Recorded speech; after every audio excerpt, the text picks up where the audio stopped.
శ్రీ గురుభ్యో నమః. శ్రీ మహాగణాధిపతయే నమః. శ్రీమాత్రే నమః. సింధూరారుణ విగ్రహాం త్రినయనాం మాణిక్యమౌళిస్ఫురత్తారానాయక శేఖరాం స్మితముఖీమాపీనవక్షోరుహాం పాణిభ్యామలిపూర్ణరత్నచషకం రక్తోత్పలం బిభ్రతీం సౌమ్యాం రత్నఘటస్థరక్తచరణాం ధ్యాయేత్ పరామంబికాం అరుణాం కరుణాతరంగితాక్షీం ధృతపాశాంకుశపుష్పబాణచాపాం అణిమాదిభిరావృతాం మయూఖైరహమిత్యేవ విభావయే భవానీం ధ్యాయేత్ పద్మాసనస్థాం వికసితవదనాం పద్మపత్రాయతాక్షీం హేమాభాం పీతవస్త్రాం కరకలితలసద్హేమ పద్మాంబరాంగీం సర్వాలంకారయుక్తాం సతతమభయదాం భక్తనమ్రాం భవానీం శ్రీవిద్యాం శాంతమూర్తిం సకలసురనుతాం సర్వసంపత్ప్రదాత్రీం సకుంకుమవిలేపనామళికచుంబికస్తూరికాం సమందహసితే క్షణాం ససరచాపపాశాంకుశాం అశేషజనమోహినీం అరుణమాల్యభూషోజ్వలాం జపాకుసుమభాసురాం జపవిధౌ స్మరేదంబికాం. అమ్మ, వచ్చినటువంటి వాళ్ళందరూ కూడా గొంతు కలపండి. ఇంతమంది ఒక్కసారి ఆ తల్లిని ప్రార్థిస్తే ఆశీర్వచనాలని వర్షించకుండా ఉండదు. శ్రీమాత్రే నమః, శ్రీమాత్రే నమః, శ్రీమాత్రే నమః. శ్రీమాతా శ్రీమహారాజ్ఞీ శ్రీమత్సింహాసనేశ్వరీ చిదగ్నికుండ సంభూత దేవకార్య సముజ్జత ఉజ్జద్భాను సహస్రాభా చతుర్బాహు సమన్విత రాగస్వరూప పాసాఢ్య క్రోధాకారాంకుశోజ్వల మనోరూపేక్షుకోదండ పంచతన్మాత్ర సాయక నిజారుణ ప్రభాపూరమజ్జద్బ్రహ్మాండమండల చంపకాశోక పున్నాగ సౌగంధికల సత్కచ కురువిందమణిశ్రేణీ కనత్కోటీరమండిత అష్టమీ చంద్ర విభ్రాజదళికస్థల శోభిత ముఖచంద్రకళంకాభమృగనాభివిశేషక వదనస్మర మాంగళ్య గృహతోరణ చిల్లిక వక్త్రలక్ష్మీ పరీవాహ చలన్మీనాభలోచన నవచంపక పుష్పాభనాసాదండ విరాజిత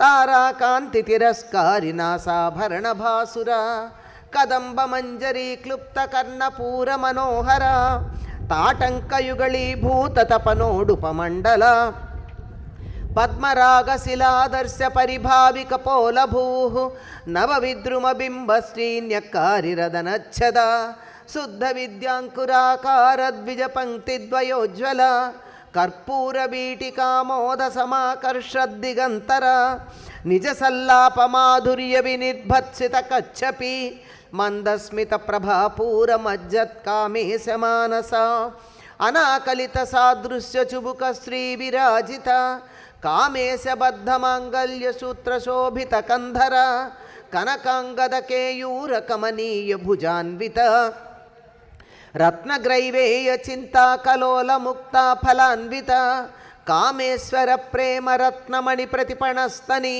నాభ్యాలవాల రోమాళిలతాఫల కుచద్వయి లక్ష్యరోమలతాధారతా సమున్నేయ మధ్యమ స్తనభారదళన్మజ్జ పట్టబంధవళిత్రయ అరుణారుణ కౌసుంభవస్త్రభాస్వత్కటీతటి రత్నకింకిణికారమ్యరసనాదామభూషిత కామేశజ్ఞాత సౌభాగ్యమార్దవోరుద్వయాన్విత మాణిక్యమకుటాకారజానుద్వయ విరాజిత ఇంద్రగోప పరిక్షిప్త స్మరతూణాభజంఘిక గూఢగుల్ఫా కూర్మ పృష్టజయిష్ణు ప్రపదాన్విత నకధీదితి సంచన్న నమజ్జన తమోగుణ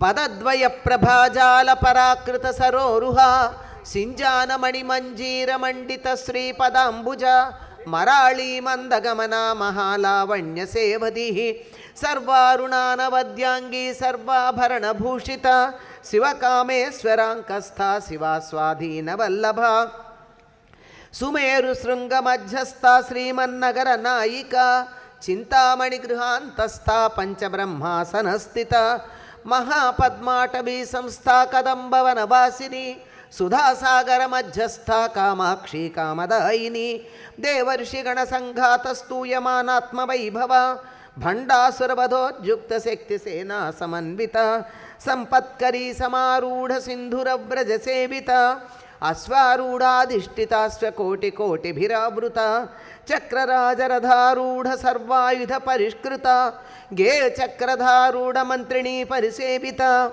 కిరిచక్రధారూఢ దండనాథ పురస్కృత జ్వాలామాలిని కాక్షిప్త వహ్ని ప్రాకారమధ్యగా బండ సైన్య వధోద్యుక్త శక్తి విక్రమహర్షిత నిత్య పరాక్రమాటోపనిరీక్షణ సముత్సుక భండపుత్ర వధోద్యుక్త బాల విక్రమనందిత మంత్రిణ్యంబా విరచిత విషంగవధతోషిత విశుక్ర ప్రాణహరణ వారాహి వీర్యనందిత కామేశ్వర ముఖాలోక కల్పిత శ్రీ గణేశ్వర మహాగణేశ నిర్భిన్న విఘ్నయంత్ర ప్రహర్షిత భండాసురేంద్ర నిర్ముక్త శస్త్ర ప్రత్యస్త్ర వర్షిణి కరాంగుళి నఖోత్పన్న నారాయణ దశాకృతి మహాపాశుపతాస్త్రాగ్ని నిర్దగ్ధాసుర సైనిక కామేశ్వరాస్త్ర నిర్దగ్ధ సభండాసుర శూన్యక బ్రహ్మోపేంద్ర మహేంద్రాదిదేవ సంస్థుత వైభవ హరనేత్రాగ్ని సందగ్ధ కామ సంజీవనౌషధి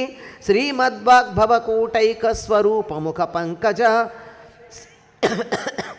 కంఠాధక్కటి పర్యంత మధ్యకూటస్వరూపిణి శక్తికూటైకతాపన్న కక్షధోభాగధారిణి మూలమంత్రాత్మిక మూలకూటత్రయ కళేబర కులామృతైకరసిక కుల సంకేత పాలిని కులాంగన కులాంతస్థ కౌళిని కులయోగిని అకుల సమయం తస్థ సమయాచార తత్పర మూలాధారైక నిలయ బ్రహ్మగ్రంథి విభేదిని మణిపూరాంతరుదిత విష్ణుగ్రంథి విభేదిని ఆజ్ఞాచక్రాంతరాళస్థ రుద్రగ్రంథి విభేదిని సహస్రారాంబుజారూఢ సుధాసారాభివర్షిణి తటిల్లత సమరుచి షట్చక్రోపరి సంస్థిత మహాశక్తి కుండలిని బిసతంతుతనీయసి భవానీ భావనాగమ్య భవారణ్యకుఠారిక భద్రప్రియా భద్రమూర్తిర్భక్త సౌభాగ్యదాయిని భక్తిప్రియా భక్తిగమ్య భక్తివస్య భయాపహ శాంభవి శారదారాధ్య సర్వాణి శర్మదాయిని శాంకరీ శ్రీకరీ సాధ్వి శరచంద్ర నిభానన శాతోదరీ శాంతిమతి నిరాధారా నిరంజన నిర్లేప నిర్మల నిత్య నిరాకార నిరాకుల నిర్గుణ నిష్కళ శాంత నిష్కామ నిరుపప్లవ నిత్యముక్త నిర్వికార నిష్ప్రపంచ నిరాశ్రయ నిత్యశుద్ధ నిత్యబుద్ధ నిరవద్య నిరంతర నిష్కారణ నిష్కళంక నిరుపాధిర్నిరీశ్వర నీరాగారాగమధని నిర్మదా మదనాసిని నిశ్చింత నిరహంకార నిర్మోహ మోహనాసిని నిర్మమా మమతాహంత్రి నిష్పాప పాపనాశిని నిష్క్రోధ క్రోధ శమని నిర్లోభ లోభనాశిని నిస్సంశయ సంశయగ్ని నిర్భవ భవనాశిని నిర్వికల్ప నిరాబాధ నిర్భేద భేదనాశిని నిర్నాశా మృత్యుమధని నిష్క్రియ నిష్పరిగ్రహ నిస్తులా నీలచికురా నిరపాయ నిరచ్చయ దుర్లభ దుర్గమా దుర్గా దుఃఖహంత్రి సుఖప్రద దుష్టదూరా దురాచార శమని దోషవర్జిత సర్వజ్ఞ సాంద్ర కరుణా సమానాధిక వర్జిత సర్వశక్తిమయీ సర్వమంగళ సద్గతిప్రద సర్వేశ్వరీ సర్వమయీ సర్వమంత్రస్వరూపిణి సర్వయంత్రాత్మిక సర్వతంత్రరూపా మనోన్మని మాహేశ్వరీ మహాదేవి మహాలక్ష్మీ మృడప్రియ మహారూప మహాపూజ్య మహాపాతకనాశిని మహామాయా మహాసత్వ మహాశక్తిర్మహారథి మహాభోగ మహైశ్వర్య మహావీర్య మహాబల మహాబుద్ధిర్మహాసిద్ధిర్మహాయోగేశ్వరేశ్వరి మహాతంత్ర మహామంత్ర మహాయంత్ర మహాసన మహాయాగక్రమారాధ్య మహాభైరవ పూజిత మహేశ్వర మహాకల్ప మహాతాండవ సాక్షిణి మహాకామేశమైషీ మహాత్రిపుర సుందరి చతుష్టట్యుపచారాఢ్య చతుషష్టి కళామయీ మహాచతుషష్టి కోటి యోగిని గణసేవిత మను విద్యా చంద్ర విద్యా చంద్రమండల మధ్యగా చారు రూప చారుహాస చారు చంద్రకళాధర చరాచర జగన్నాథ చక్రరాజ నికేతన. లలితా స్వరూపిణులైనటువంటి సువాసినులందరికీ కూడా అమ్మవారి యొక్క ఆశీస్సులు అఖండంగా ఉంటాయి. ఎందుకంటే జ్వాలామాలినిక క్షిప్త వహ్ని ప్రాకార మధ్యగా అని అమ్మవారి గురించి మనం చెప్పుకుంటాం. ఆ జ్వాలామాలల మధ్య ఉంటుంది. ఆ జ్వాలలు ఎక్కడ ఉంటాయంటే హృదయంలో ఉండేటటువంటి చోట ప్రాణం అనేది ఎక్కడ ఉంటుందో అది ఉండేటటువంటిది అమ్మవారైతే దాని చుట్టూ ఉండేటటువంటి రక్తాన్ని వేడెక్కించి శరీరం అంతా ప్రసరింపజేస్తూ శరీరానికి కావలసినటువంటి 94.8 ఉష్ణోగ్రత ఉండేట్టుగా చేసేటటువంటిది జ్వాలామాలిని. ఆ జ్వాలామాలిని చేత చాలా జాగ్రత్తగా కాపాడబడుతూ ఉండేటువంటి అమ్మవారు. ఆ అమ్మవారిని ఇక్కడ 10,000 మంది ఒక్కసారి ఆరాధించుకున్నాం. ఆ ఆరాధనలో కూడా చాలా ప్రధానమైనది ఏమిటంటే అమ్మవారి నామాల్లో మనకొకటి కనపడుతుంది, సువాసిన్యర్చన ప్రీత ఆశోభన శుద్ధ మానస అని. ఆవిడ సువాసినుల చేత పూజించబడితే సంతోషించేది, సువాసినులను పూజిస్తే సంతోషించేది. రెండూ ఉన్నాయి.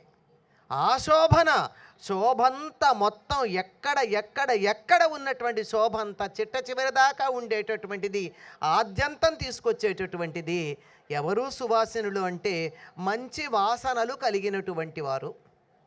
అంటే వారు మాట్లాడినా ఆలోచన చేసినా వారి పరిసరాల్లో మనం ఉన్నా అదంతా మంచిగానే ఉండాలి. పూర్వజన్మల వాసనలన్నీ చక్కగా ఉన్నటువంటి వారు ఎవరైతే ఉన్నారో వారు మాత్రమే వచ్చి అమ్మవారికి నమస్కారం చేసుకోగలుగుతారు. పూర్వజన్మ వాసన అనే ఒక మాట అంటాం కదా మనం. ఆ వాసన మంచిదై ఉండాలి. ఎప్పుడు ప్రపంచం మొత్తం మీద మిలియన్ల జనాలుంటే వాళ్ళల్లో ఎంతమంది ఈ భారతదేశంలో పుట్టారు? ఇక్కడ పుట్టినటువంటి వాళ్ళల్లో ఎంతమందికి అమ్మవారిని పూజించాలి అనేటటువంటి బుద్ధి కలిగింది?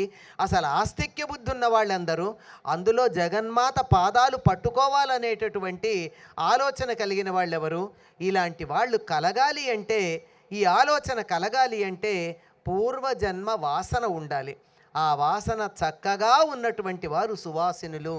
అంతేగాని అక్కడ కూర్చుని అమ్మవారి పూజ చేస్తూ ఇతర విషయాలు ఆలోచిస్తూ ఈ పూజ వల్ల నాకేం ఫలితం వస్తుంది, దీనివల్ల ఏ రకంగా నేను ఫలానా విషయంలో విజయం పొందుతాను, ఇంకొకళ్ళ కన్నా కొంచెం ఎక్కువగా ఎట్లా ఉంటాను, ఇలా దురాలోచనలు చేయడం కాకుండా మంచి ఆలోచనతో కూర్చున్నవాళ్ళు. దానికి ప్రారంభంగా ఏం చెప్తారండి? మొట్టమొదట చాలామంది నవరాత్రి దీక్ష తీసుకునేటటువంటి పూర్ణ దీక్షాపరులు ఎవరైతే ఉన్నారో వారు నవరాత్రుల్లో పూజకి ముందు తాంబూలం వేసుకుని కూర్చుంటారు. కర్పూర వీటికామోద సమాకర్ష దిగంతర అమ్మవారి నామాల్లో ఉంది. కర్పూర వీటిక నుండి తాంబూలంలో నుంచి వచ్చేటటువంటి పరిమళంతో అన్ని దిక్కులను ఆకర్షించేటటువంటి తల్లి అని. అటువంటి కర్పూరపు తాంబూలం అమ్మవారిలాగా ఉండాలని మనం ప్రయత్నం చేస్తున్నాం అనుకోండి. ఉండే ప్రయత్నం చేస్తేనే ఆవిడ సంతోషిస్తుంది. ఆవిడ వర్ణంలోనే మనకు ఉంటుంది. చక్కగా కుంకుమ ధరిస్తుంది ఆవిడ. పూలు ఇలా ఉంటే అక్కడి నుంచి పైనుంచి కనపడతాయి, కిరీటం పైనుంచి అంత ఎక్కువగా పూలు పెట్టుకుంటుంది. అంత ఎక్కువగా పూలు పెట్టుకోవాలంటే ఇంత పెద్ద ముడి ఉండాలి. జుట్టు ముడి వేసుకునే ఉంటుంది ఆవిడ, విరబోసుకొని ఉండదు. గుర్తుపెట్టుకోండి, జుట్టు విరబోసుకోవడం అన్నది దేవతలకి ఇష్టం ఉండదు. కనీసం వారికి పూజ చేసేటప్పుడన్నా జుట్టు కట్టుకొని ఉండవలేను. ఆవిడ ఆరాధించాలంటే మినిమం ఇవన్నీ. చక్కగా పూలు పెట్టుకోవాలి, తల దువ్వుకోవాలి, ముఖాన బొట్టు పెట్టుకోవాలి, కాటుక పెట్టుకోవాలి, గంధము మొదలైనటువంటి అలదుకోవాలి. తాంబూలం కూడా వేసుకుంటాం మంచిదే. ఎందుకంటే పక్క వాళ్ళకి ఇబ్బంది కలగకుండా ఉండాలి కదా. అది చాలా ప్రధానమైనటువంటి అంశం. కనుక ఈ విధంగా ఉండేటటువంటి ఆ వాసనతో ఉన్నటువంటిది పూర్వజన్మ వాసనలు, ఈ జన్మ వాసనలు, శరీరపు వాసనలు, ముఖ వాసనలు, ఇవన్నీ చక్కగా ఉన్నటువంటి వాళ్ళు సువాసినులు. అటువంటి సువాసినులు పూజిస్తే ఆవిడ చాలా సంతోషిస్తుంది. దురాలోచన మనసులో పెట్టుకుని పూజ చేస్తే ఆవిడ ఏం సంతోషిస్తుందండి? ఆర్భాటానికి నేను పూజ చేశాను అని చెప్పి అందరికీ చూపించుకోవడానికే ఉంటుందే తప్ప చేసిన వారికి ఫలితం ఏమీ ఉండదు, ఆయాసం మాత్రమే మిగులుతుంది. అటువంటి ఆ అమ్మవారిని వాళ్ళ మనం ఇక్కడ ఆరాధన చేసుకున్నాం. ఆ తల్లికి ఉండేటటువంటి నామాలు 1000 పైనే ఉన్నాయి. 1000 అంటే అంతులేని అని అర్థంలో 1000 అంటాం. నీకు 1000 సార్లు చెప్పానంటే అర్థం ఏమిటి? లెక్క పెట్టారా? 1 2 3 4 అని అనేకమని. అనేకంలో మనకు అందుబాటులో ఉన్న కొన్ని నామాలు చెప్పుకుంటూ ఉన్నాం. అటువంటి నామాల్లో మనకు కనపడేటటువంటిది వారాహి వీర్య నందిత అనే నామం ఉంది. వారాహీదేవి యొక్క వీర్యము, పరాక్రమాన్ని చూసి ఆవిడ చాలా సంతోషిస్తుంది. ఎవరి వారాహి? ఆవిడ దండనాథ, అమ్మవారికి ఉండేటటువంటి సేనానాయకురాలు. ఆవిడకు కావలసినటువంటి రక్షణ వ్యవస్థనంతా చక్కగా తలుచుకుని దానికి కావలసినట్టుగా ఏర్పాటు చేసేది. నిజానికి ఈ ముగ్గురికి తేడా లేదండి. శ్యామల, వారాహి, లలిత, ఈ ముగ్గురు ఒకటే. 3 రూపాలలో 3 పనులు నిర్వర్తించటమే తప్ప ఒక్కటిగానే ఉంటారు. ఏ రూపంలో ఎట్లా ఆవిడ్ని ఆరాధించినా ఆ తల్లి సంతోషిస్తుంది. అటువంటి ఒక అద్భుతమైనటువంటి వారాహీదేవి, బగళాముఖి, మరకత కాళి, ఈ ముగ్గురు అమ్మవార్లని అక్కడ పెట్టుకుని, కాళి ఎవరండి? అమ్మవారి యొక్క రూపమే. సంహారానికి కనుబొమ్మలు ముడివేసి తన అంశను అలా పంపించింది ఆవిడ. ఆ ముగ్గురిని ఒక్కచోట ఉంచి ముగ్గురమ్మలను చక్కగా 3 రూపాలలో సేవిస్తూ ఆ 3 తత్వాలు తనలోనే నిబిడీకృతం చేసుకున్న మంత్ర మహేశ్వరి. అంటే ఏదైనా ఒక మంత్రం ఉన్నట్టయితే దానిని వంట పట్టించుకుని జీర్ణించుకుని మంత్రస్వరూపిణిగా మారినటువంటి వారు అని అర్థం. మంత్రస్వరూపులు కొంతమందే ఉంటారు.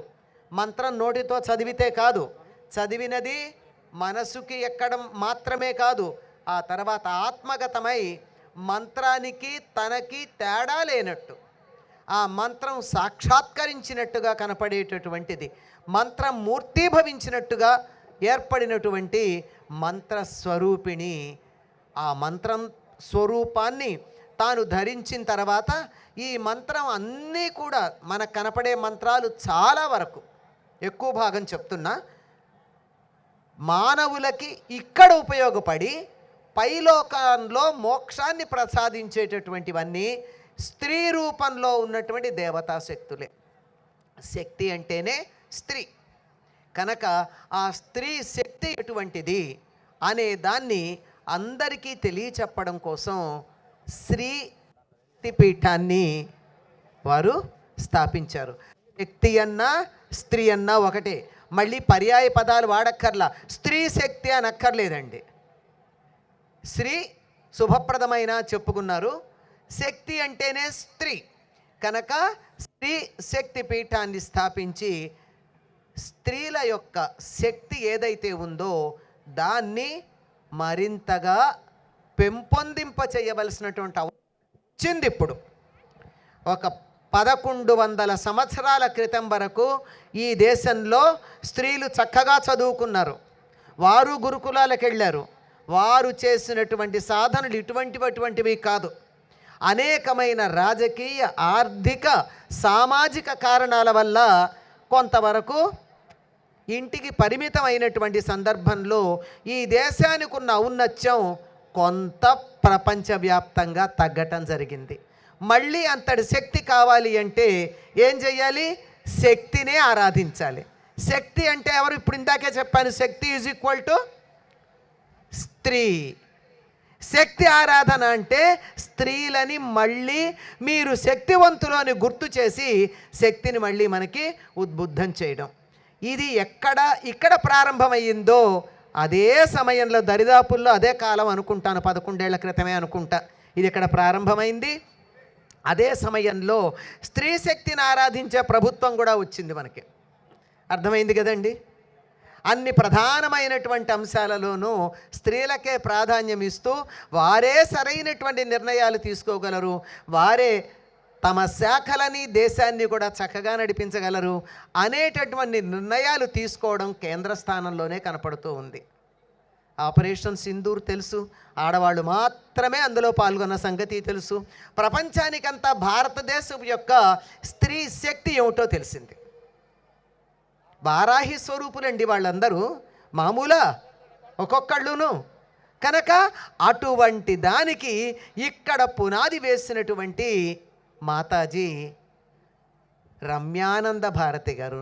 రూపానికి తగినట్టుగా చూస్తే ఆనందంగా, సంతోషంగా, ఆహ్లాదంగా అనిపించేటటువంటి చక్కని రూపం. ఆ రూపంలో చూస్తే చిన్న పిల్లలాగా అనిపిస్తూ అయినా కానీ చెయ్యెత్తి దండం పెట్టాలనిపించేటటువంటి సౌందర్యం. సౌందర్యాలు 2 రకాలండి. చూడగానే ఈల వేసి గోల చేసేటటువంటి సౌందర్యం, మరొక రకమైన సౌందర్యం చెయ్యెత్తి నమస్కారం చేసేటటువంటి సౌందర్యం. ఆ విధంగా చేతులెత్తి నమస్కరించి నెత్తిన పెట్టుకుని గుండెల్లో పెట్టుకుని ఆరాధించుకోవాలి అనుకునేటటువంటి చక్కని రూపం ఎక్కడి నుంచి వచ్చింది? భౌతికమైనటువంటి రూపంలో అందమే కాదండి. భారతీయులకి సౌందర్యం అన్నది భౌతిక రూపం కాదు.